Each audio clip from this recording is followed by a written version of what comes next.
Americans are paying more than any other country for healthcare. They're far ahead of the next country, Switzerland, and that's long been the case. This is nothing new. But will Trump's plans for healthcare make it more expensive for Americans to get the care they need? So, Kassandra, if we look at a standard heart bypass surgery here, so there's not an optional thing. You've got to get it if you've got to get it. Right. If you have private insurance in the US, like most people, then the cost of that surgery is a staggering $89,000. Now, that has to be split between the insurer and the patient, depending on what kind of plan you have, which insurer you have.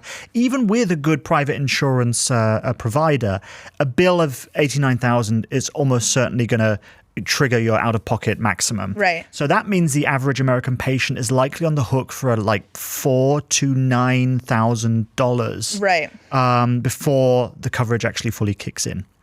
And of course, as we know, it's not the same across the world. In the UK, the procedure itself is much cheaper. So most people in there use the public healthcare system, the NHS. Right. And the exact same surgery, this heart bypass, costs there just $18,500. That's a massive price difference. And we're just talking about the sticker price here of what gets billed, not what goes to the patient necessarily. That's right. And so it's in the American system, it is 5 times more expensive than what is paid by the NHS in Britain. But here's the kicker. The British patient leaves the hospital paying zero out of pocket. And a lot of you always have comments about this, but you commented on your experiences under a recent DW report. Here's one from Strawberry Vibes 1. They say, U.S. insurance is a joke. My personal experience, I had a medical test done and I asked the clinic if my insurance does not cover it, how much do I pay out of pocket?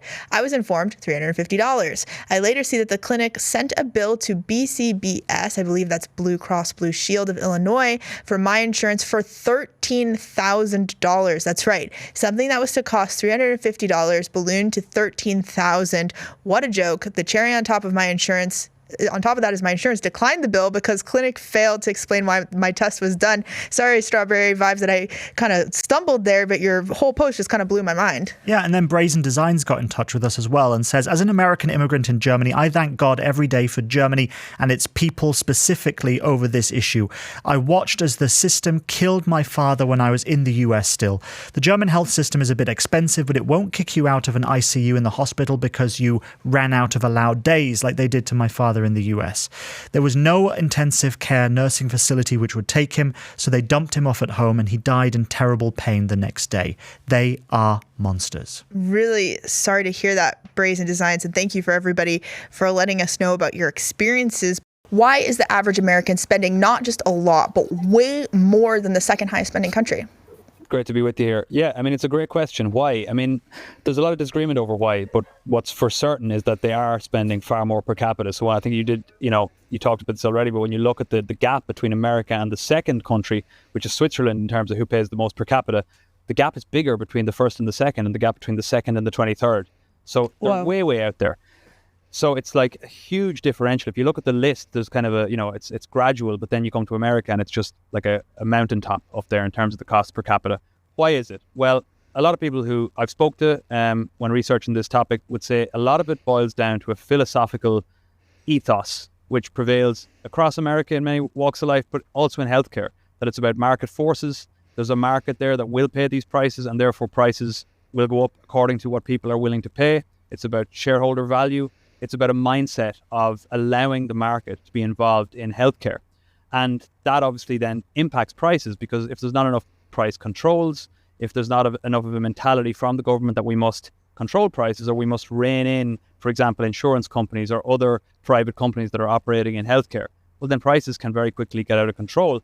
There's also an issue around transparency. It's not entirely clear how and why prices can go up so much. And what also happens is sometimes companies will slip out of the market if it doesn't become very, good for them in terms of their financial bottom line. And then fewer and fewer companies are essentially dominating, and they can hike premiums as a result. And that's just talking about the insurance area, not once we get into other aspects of American healthcare. It's important to say as well, another reason why American healthcare costs so much is it is world class in many respects.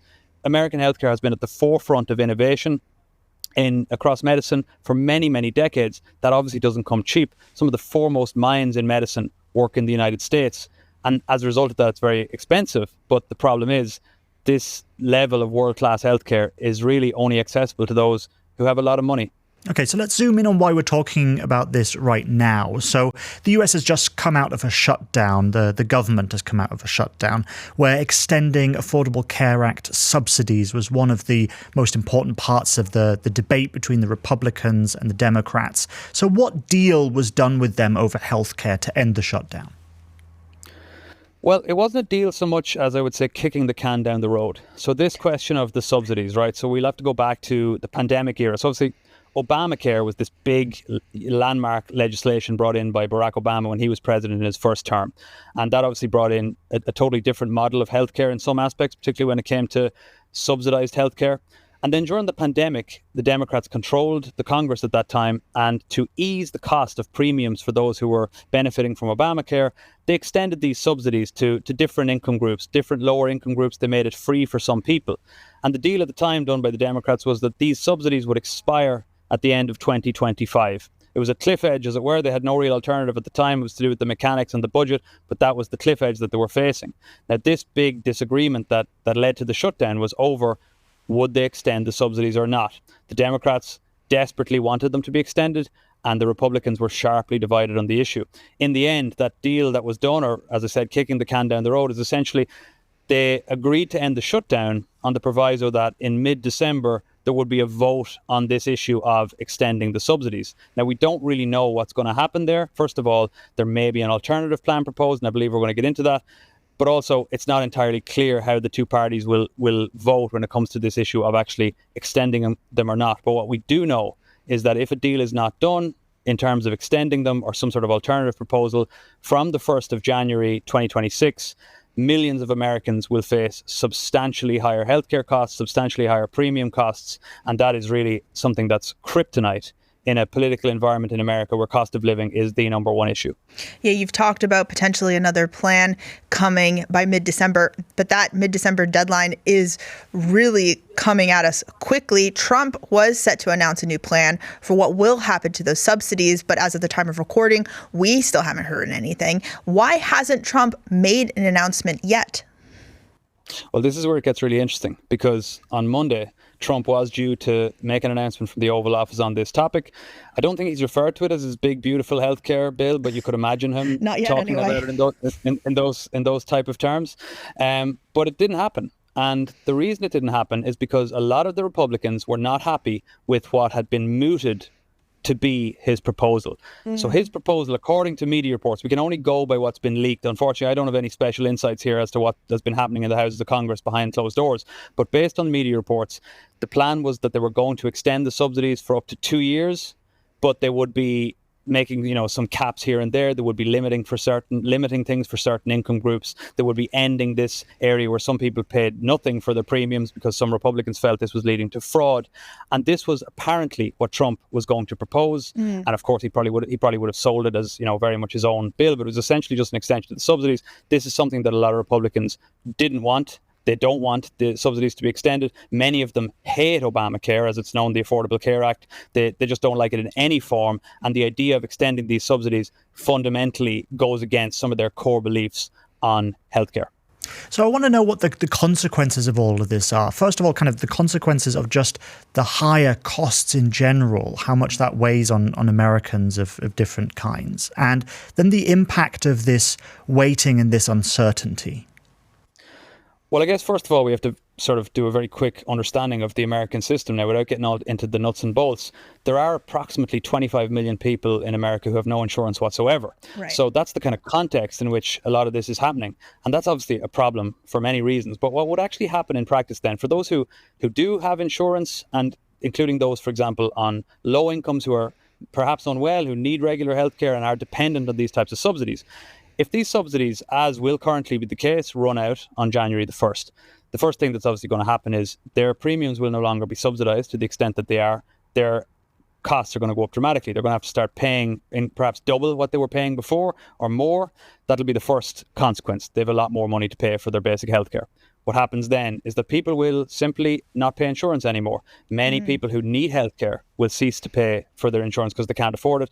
And what also is more likely to happen is healthier people who are fortunate enough perhaps in that moment in time to not require or feel they don't require health assistance, they may allow their premiums to lapse and to no longer pay. And then what happens is that the pool of those who are paying are seen as more high risk, to use the language of insurers, and then the premiums go up. And so everything it's a cycle of becoming more expensive. Some companies will leave the market as well. Some insurers will say, well, this isn't effective, or it's not good for our company anymore to stay in this market. And then even the costs go up even more because there's fewer companies competing with one another. So it leads to this cycle, which ultimately all boils down to one thing: more expensive healthcare. And just to, again, put this in context, I was speaking to someone the other day who pointed out to me that the cost of a family plan in the United States for a typical sort of average run-of-the-mill family plan for a year is $27,000. That's the price of a car, of quite a good car. I mean, that, I think, for people in most parts of the world, in fact almost everywhere else, that would make their jaw drop. Yeah, you've really laid it out there, Arthur, including this potential doom loop that we can see maybe coming on the horizon here. And in your article, you've compared the US system to what's available in Europe, in different European countries. So what did you find? Well, what I found was really interesting here was that there really is a sort of fundamental philosophical different approach to healthcare when we look at most European countries and in the United States. I already touched on this idea of market forces being king in America, and there is this, I guess, underpinning in the US system that it's your own job to go and sort out your own healthcare. You should be able to look after yourself. You should be able to get your premium if you can afford it. It's not something the state or the government needs to necessarily get involved in. Obviously, there are some programs in the United States. For example, Medicaid aims to help lower income people. Medicare is for those over 65. There's programs for Native Americans. There's programs for veterans. But part of the problem as well is that there's so many different programs in the United States that they don't all come into the one system. Then in the European model, so many models of healthcare in Europe, whether it's in Germany, the UK, you were already talking about, France, etc., is based on an old-fashioned post-World War II social democratic welfare state model, that it is indeed the government's responsibility to provide healthcare for its citizens, affordable and reliable healthcare. Of course, wealthier people should contribute more, but that's also part of a solidarity model whereby everyone pays what they can in order to provide healthcare for all. And I think that sounds perhaps to some extent like a little bit of a generalization, a little bit of a cliche, because of course market forces do play a role in European healthcare as well, and there is some criticism of that in certain quarters about the role pharmaceutical companies play, the role insurers play, and so on. But there is fundamentally that underpinning of philosophical difference there. And then the other point, I talked about the multitude of different systems in America, and how there also, another one I should have mentioned is employer-related insurance, where if you're lucky enough to have a really good employer who's willing to pay expensive health insurance for you, that is also there. But in Europe, largely most systems all feed into the one unitary model. Of course, there are some differences, but there's, generally speaking, a sense of regulation and sort of shared governance over a system. So people are not left out hanging for healthcare, as they often are, with massive costs or no healthcare at all in the United States. And of course, there's plenty of criticism of many of the different various systems in Europe, that in some places it's taking too much of the tax take or too much out of people's pockets to fund them, or that you have to wait too long to see a doctor. So, they're not the perfect systems, but certainly they might be far better for many people than the US system is. And so when we look at the chances for change in the US, there's long been dissatisfaction with the system on both sides of the aisle. You look at Trump at the moment, who's really pushing to get the cost of pharmaceuticals down. He's made that part of his kind of public campaign. But it seems that, of course, the system is deeply entrenched, and there's little political will gathered around a specific model to improve it. So how do you rate the chances of change? Well, this topic of healthcare has always been politically really divisive, not just between Democrats and Republicans, but actually within the parties. I mean, the Republican Party is so sharply divided itself on how it deals with healthcare. For example, this issue of the subsidies kind of boils it down to a simple issue. Some are just absolutely ideologically opposed to the idea of subsidies or the idea of any kind of extension or support of Obamacare. And then others are much more open to compromise, because the one thing, Daniel and Kassandra, which unites many politicians in the US at the moment is an understanding that this cost of living inflation crisis is a huge political problem for them. If they want to get re-elected next year in midterm elections, if they want to get re-elected, for example, any time in the future, they can't allow the type of spiraling costs they see in general groceries, but also in healthcare, to continue. And Trump knows that too. So that does offer a sliver, I guess, of hope that there will be some sort of a compromise on this specific issue of the subsidies. In fact, I think there probably will be on this issue, because if that does not happen and these costs spiral further, that is just bad news for the Republicans in particular, because they're controlling all three branches of government at the minute. And it would also be bad news for Democrats ultimately, because as we saw when this issue was dealt with a few weeks ago, Democrats actually broke with their party to try and resolve this issue to an extent. They wanted the shutdown to end out of fears that this cliff edge would be faced. So I think that offers a sliver. But let's face reality here, just very briefly. For decades, they have struggled to find agreement when it comes to healthcare.